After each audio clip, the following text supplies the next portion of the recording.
Yol verme. Eşref Şemizade. Ey afatlı boranlarda çatallangan yaş yürek, tamırında kaynap turgan kara kanını kurutma.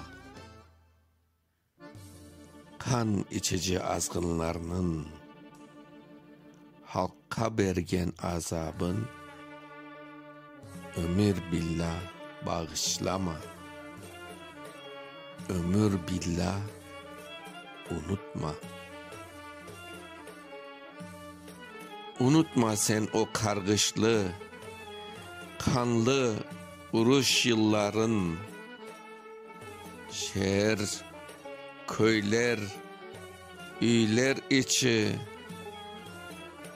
azrağa tolganın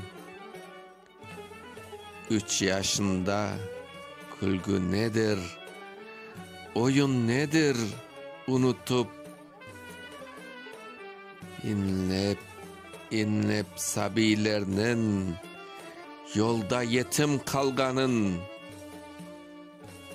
bizler körgen horluklarını tüşünde em körmegen, bizler içken çaymaçanın lezzetini bilmegen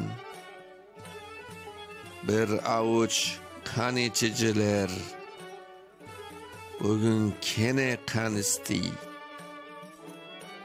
Men yaşayım, men oynayım, sen ömürlük çekişti. Ey afatlı boranlarda çatallangan yaş yürek, tamırında kaynap turgan kara kanını kurutma. Kan içici azgınlarının halka bergen azabın ömür billah bağışlama.